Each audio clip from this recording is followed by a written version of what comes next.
The Old Bridge in the Park by MoistSquelch. The children in the town of, well, I can't say. Well, they knew better than to cross the old bridge in the park, especially during the evening hours of foggy nights. Even the grown-ups stayed clear, knowing that those who dared venture out were doomed to never be seen again. And everyone knows grown-ups are usually pretty naive when it comes to such matters. They'd even made an effort to stop people from crossing the bridge by making a gate that closed every day an hour before sundown to block access to the park. The grown-ups seemed so proud of themselves for protecting the little ones, and so the children didn't have the heart to tell them that it was a waste of money better spent buying birthday and Christmas presents. Everyone knew better than to cross the bridge, so there was no reason for the gate. Unfortunately, Eleanor was nobody, and even if she was somebody, she was a very stupid little girl. Born and raised in the next town over, little Eleanor had only recently moved to this town when her parents divorced and her father and new stepmother got full custody of her. Though she fancied the idea that she was just too clever to get along with the other children, the opposite was in fact true. She was nearly as ignorant as a grown-up, constantly questioning things and demanding evidence for every trivial truth. Some of the harsher rumors claimed that she didn't believe in ghosts, aliens, or even the completely inarguable fact that the 4th grade homeroom teacher, Dr. Mason, was a werewolf-demon hybrid from heck who worked for the devil himself. Thus, Eleanor had rightfully replaced paste-eating Patty as the village idiot. Even so, Eleanor was very prideful. No matter how much the other children chastised her for saying silly things like, "There's no such thing as a baby-biting sewer clown," she persisted. It wasn't long before everyone started avoiding her, fearing that her blatant disrespect for the supernatural made her dangerous and unlucky. At first, Eleanor didn't seem to mind too much, as her vanity deluded her into thinking that she was better off alone, since apparently she was just so much more intelligent than the other children anyway. Still, even nobodies get lonely, and so when she heard the other children discussing the matter of the old bridge in the park, she couldn't help but butt in. "Oh, come on! How is a bridge going to eat children? It's just a bunch of stones!" The children had heard her say many strange things, but now she had gone too far. Even the grown-ups knew how dangerous the old bridge was. A few of the kinder, more patient ones gave Eleanor a pitiful glance, reminding themselves that she didn't know any better. But while things like Mr. Mason and the sewer clowns were survivable, the old bridge in the park promised at least a bazillion% chance of never being seen again. Sure, the children hated Eleanor, but they wouldn't wish such a fate upon even the worst of little girls. They begged and pleaded with her to drop the subject as she demanded proof and credible sources of information. Some were valiant enough to promise to invite Eleanor to their birthday parties if she'd only promised never to cross the bridge. But stubborn little Eleanor wouldn't listen to reason or bribery. She swore to them that she'd prove the old bridge was nothing to fear using a hand-me-down video camera she'd received on her 9th birthday. "Tonight I'm going to cross the old bridge," she said. "And then you'll see how foolish you all are." There was no way to stop her from killing herself without putting some effort into trying. Distraught, the sweet and generous children of the town decided that they'd try to be nice to Eleanor on her last day alive. All except for Patty, who wasn't too keen on being the stupidest child in school again. They did this by not stealing the dessert from her lunch and not throwing worms at her during recess. Eleanor didn't appreciate their efforts. That night, Eleanor snuck out of the safety of her room, went to the park, and struggled over the gate. Tonight was particularly foggy, and it took her longer than expected to get to the bridge. Apparently the gate wasn't the only precaution the grown-ups took. They had also changed the paths around so that the only way to get to the old bridge was by following the winding deer paths through the marshy woods. It was eerily quiet. No owls hooted, no crickets chirped. Any reasonable person would have recognized this silence as an omen of horrible tragedy to come, but not a girl who denied even the existence of moon vampires. Armed with only her reckless self-confidence and a flashlight, Eleanor walked to her own demise. By the time she found the bridge, it was nearly 10:15, widely known in the town to be the most sinister of times. Obviously, this was true. Why else would the grown-ups rush them to their rooms and demand they sleep until sunrise, promising their safety? Eleanor either willingly ignored the time or just didn't know its significance as she turned on the camera. Eleanor gave a cheery smile into the camera and said her hellos, almost passing as a normal little girl, until going into a smug little rant about how stupid she thought everyone was and how she couldn't wait to see the looks on their faces when she proved to them that she was right. She was so self-satisfied that God himself probably considered striking her down with a lightning bolt for being so prideful, but then he decided he was better off not wasting his precious time. She lifted her foot to step onto the bridge, but hesitated, as if just for a second the ignorance clouding her mind had cleared. It wasn't too late to turn back. If she chickened out now, surely the other children would make fun of her for her cowardice for the next few weeks, and as a bonus, she'd not suffer what was most likely a horrible death.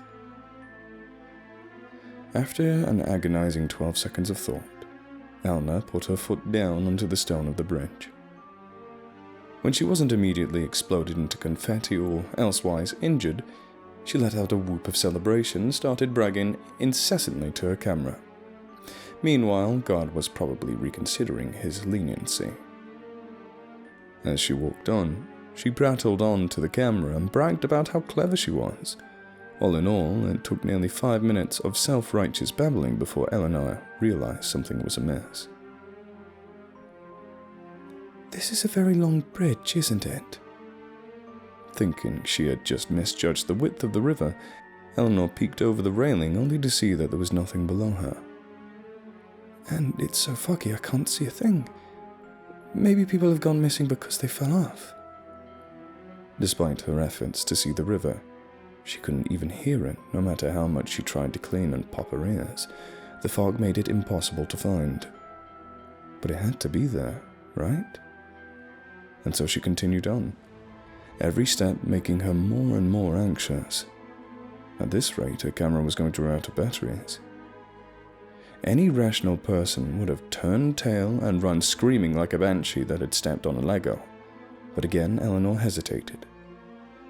She checked the time on the wristwatch she borrowed from her stepmother, as if it would tick out, "Nope, everything is perfectly normal, do carry on," in Morse code. This must be broken. Surely I've not been here for a whole 30 minutes. The panic only rose when she checked to see how long the camera had been recording. Eleanor hadn't pressed the button, and all this time she'd been talking to no one like a complete maniac. Before she had time to swear aloud, her flashlight had the nerve to flicker. Not only had she forgotten to record this experience, she'd left her spare batteries at home. Eleanor was in trouble, though she didn't realize yet how much trouble she was in. Even now, she thought that the worst that would happen is she'd get lost on her way home without any light to guide her way. Her shoulders slumped, and with a pout, she turned around to head back before her batteries died completely. She felt almost as dumb as she was, wandering into the woods so underprepared. Cockiness killed the cat, Eleanor supposed. Though by killed, she actually meant non-lethally inconvenienced. Maybe she'd try again tomorrow night. It felt like 3 hours had passed, but in reality it was closer to 2.5. Eleanor, patron saint of not believing anything without proof, ignored the very real evidence of her stepmother's watch telling her it was nearly 1 a.m.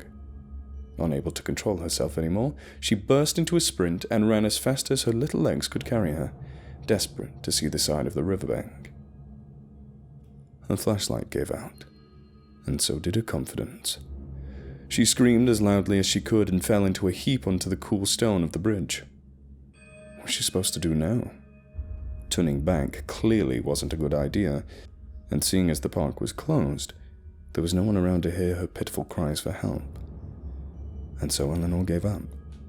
Instead of running around screaming, she opted to just sit there and wait for the sun to come up. Surely it'd be a waste of energy to do anything more.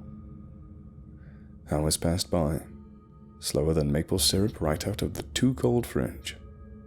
Eleanor did anything she could think of to pass the time. Practiced multiplication in her head. Figured out what she'd tell her father when he found out she'd been out all night wandering the woods. Anything but acknowledging that maybe she'd never get off this bridge alive. Though instead of fearing monsters, she was still afraid of earthly things like dying of wolves or boredom. To prevent at least one of these things, Eleanor put her camera on, for real this time, and began recording her goodbyes. At the very least, she thought she could delete it if everything turned out alright. As if on cue, a light in her peripheral vision caught her attention. She quickly turned the camera off and got to her feet. Was it the sun already? No, it wasn't the right color, and it was too small. Could it be? Hey! Help! Like a moth drawn to a bug zapper, Eleanor scrambled to her feet and darted for the light. Help me! Hello? The light, or more accurately, the ancient old lady holding the light, responded. Are you lost, little girl? Eleanor slowed to a quick jog, tears of relief swelling in her eyes.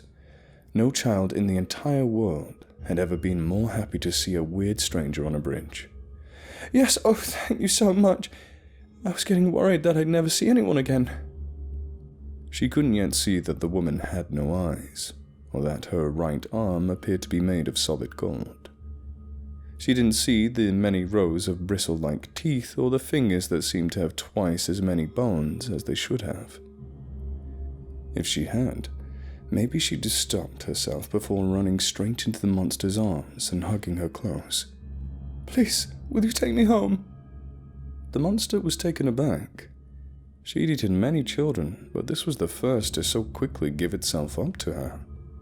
This was very fortunate for Eleanor. If the monster were more focused, she'd have unhinged her jaw and swallowed her whole before Eleanor had a chance to look up and realize she was in mortal danger. With a scream, she threw herself off the monster and back the way she came without even looking back to confirm what she saw was real. Skeptic or not, she was more prepared to face the lonely bridge before facing what seemed to be an actual monster. The old woman regained her wits and let out a cackle before chasing Eleanor.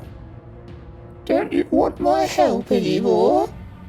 Her feet pitter-pattered in such a way that it sounded like she was on 3 sets of feet. Eleanor had never been an athletic child and was still plump with baby fat and too many Christmas sweets, but there was something about being terrified half to death that really gets the adrenaline pumping. Slow down, sweet. It's been a long time since I've had a good meal. I can't keep up. Eleanor never listened, but for once it did her some good. Her lungs burned as she gasped in just enough air to propel herself to safety. Though she didn't know it, the other children's carefulness was saving her. The monster was weak enough from hunger that she actually stood a chance of surviving. She was panting too hard to hear that the river was babbling below. Her eyes were too clouded with tears for her to see the sun was rising and the fog was fading away. The moment the light of morning reached down to the bridge, the monster let out a horrible screech and quickly scurried down into the river. But Eleanor was still running until she was off the bridge and nearly out of the woods. Finally, she slowed to a walk and let her lungs rest. She'd done it. She'd survived the old bridge. With a start, Eleanor looked at her camera and nearly sobbed with joy. The whole thing had been recorded. There was concrete proof of the horrible monster and her escaping it. She had really only screamed the one time, so she probably looked really brave. The other children would be so impressed with her. Her tearful rejoicing settled into a worried frown. If this was true, then what else was? Was Mr. Mason really a demon? Did she really have to worry about sewer clowns and moon vampires and ghosts? Heck, it didn't matter. All that mattered was that she survived. And if she could survive this, she could have survived any crazy old thing. Her confidence rose again. No longer was she blind to the world around her. Now she knew better, and she'd use her knowledge for good. Where did the bridge monster come from? Clearly, it was weak to sunlight and could only live in the darkness. Maybe she could destroy it. But she would need help. The other children knew things, but they were too afraid to fight them. It was time for that to change. Things in this town were going to be completely different from now on. Together, they would rid this town of whatever monsters may plague it. Eleanor sprinted off the bridge, through the woods, breaking out into the road leading back to home. Blam! The truck had seemingly come out of nowhere, flattening Eleanor before she knew what hit her. Literally. And thus, the first child ever to survive crossing the old bridge died, not because of the monster that haunted it, but because she was too stupid to look both ways before crossing the street.